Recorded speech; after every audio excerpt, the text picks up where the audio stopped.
We need to talk about this tomorrow. All right. I watched her, and she watched the stranger walking over to the bar. He had a nice open face. What was his name? Todd, that was it. We'd all staggered over from the office. It had been a hard day. We'd arrived as a group, but gradually been diluted by the crowd. I saw familiar faces around the room, which was full of happy people who'd escaped from their offices. Todd was a client who'd come in to check our proposal, and he'd tagged along with us.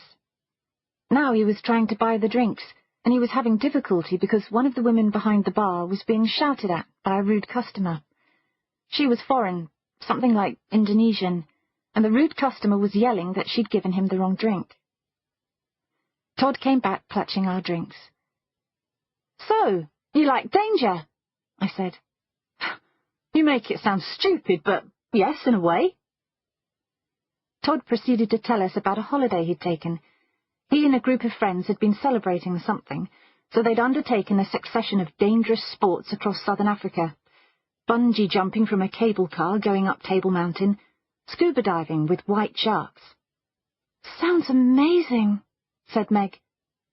"Did anybody get eaten?" I asked. "You go down in cages," he said. "Cages? I thought you liked danger." "Are you kidding? I'd like to see you jump from a cable car hundreds of feet up." I laughed, but not meanly, I hope. "Haven't you read our brochure? We've arranged bungee jumps. We've done the risk assessments. I can tell you it's less dangerous than crossing the road." "It's an adrenaline rush all the same," Todd said. "You can get adrenaline off the shelf," I said. He shrugged. "So, what's your idea of danger?" I thought for a moment. Real things. Searching for unexploded bombs. Working as a miner in Russia or the Third World. "What frightens you most?" "Lots of things. Lifts, balls, height, talking in public." "I don't believe that. It was a good presentation today." "I was terrified beforehand. Always am." "So you agree with me? You like challenges?" I shook my head. "Your sharks and bungee jumping. You knew how it was going to turn out." I heard a noise behind me and turned round. The man was complaining to the barmaid again. She was almost crying. "So, you like risk? Do you want to show me?" "Holly," said Meg nervously. "What do you mean?" You see that man at the bar? Go and tell him to stop being a bully." "Oh, don't be daft." "You think he'll hit you? I thought you were attracted to danger." Todd's expression changed. "It's just a way of showing off." "All right, I'll do it." "No, Holly, don't," said Meg and Todd together. That was the only encouragement I needed. I walked over to the man at the bar. He must have been in his mid-30s, balding and florid-faced. I hadn't noticed how large he was, and I hadn't noticed that he was with 2 other men. "What's going on?" I said. "Who the fuck are you?" "You need to say sorry to this woman." "Fuck off," he said threateningly. Did he think I was going to walk away? I picked up his drink from the bar and brandished it at him. I could see he was thinking, is this woman going to smash this glass in my face? And I should have been thinking, as Todd had probably been thinking, that this man might be just out of prison. But I was just looking into his eyes. I had the vertiginous feeling of having no idea what would happen in the next 5 seconds.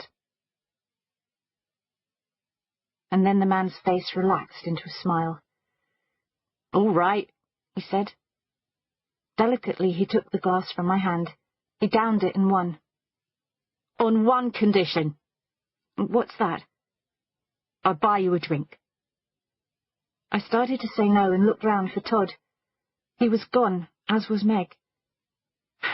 "Just do it," I said. He gestured to the nervous barmaid. "This woman, what's your name?" "Holly Krauss." "Miss Holly Krauss tells me that I need to say sorry to you, so I'm very sorry." The woman didn't understand. The man, whose name was Jim, ordered me a double gin and tonic and another for himself. "Cheers," he said. I gulped back my drink and he ordered me another, and from then on the evening sped up. The bar began to feel like a party. I talked to Jim and his friends, who found the whole episode hilarious. I was talking to a man who worked in the office across the courtyard from us, and when he headed off with some friends to a private club for supper, he invited me along. It was an evening when everything seemed available and possible. Someone suggested we go dancing. I looked at my watch and saw that it was past midnight. I'd been up since 5:30, but it didn't matter. We all walked there together through the soft autumn air. I danced with a man who spoke Spanish, and then I was in the women's toilets where someone gave me a line of coke. A woman whose name I think was Julia said she was going home now and maybe I should go too, but I wanted something to happen. I danced again, feeling so light, sweating. Then we left. We sat by the river. I put a cigarette into my mouth, and someone leaned towards me to light it, and someone else took it out and kissed me. And then a different person kissed me.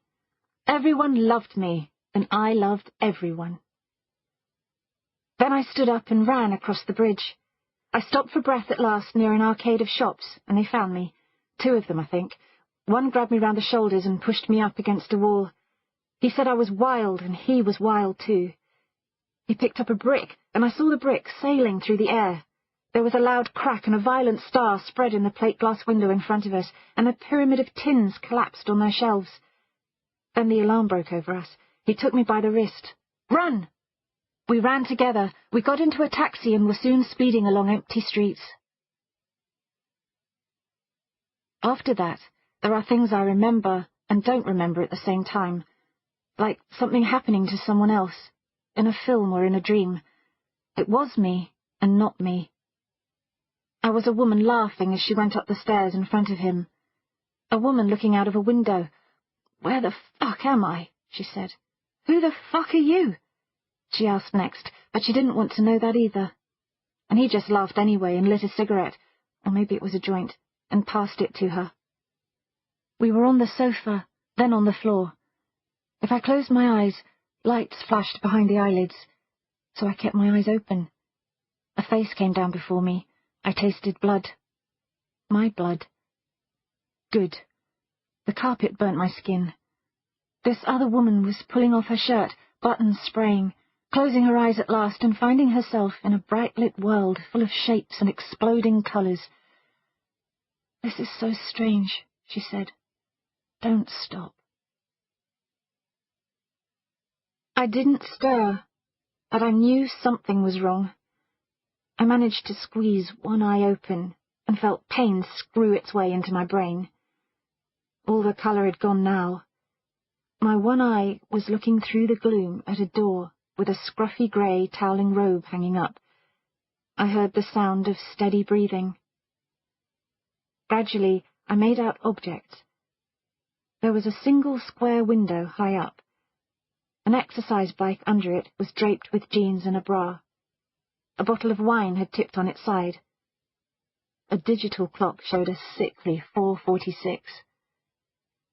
As I inched myself into the sitting position, I saw there were smears of blood on the sheet. I stood up, and the floor tipped under me. Darting a glance back towards the bed, I saw hairy legs poking out, a shock of darkish hair. I didn't want to know who he was. I picked up my skirt from behind the sofa and found my shirt. Only one button remained, and it was ripped along the armpit. One shoe was under the table, its heel wobbly. After nervous fumbling, I found the other in the corridor. Holding my breath, I edged my way back into the bedroom and collected my bra from the exercise bike.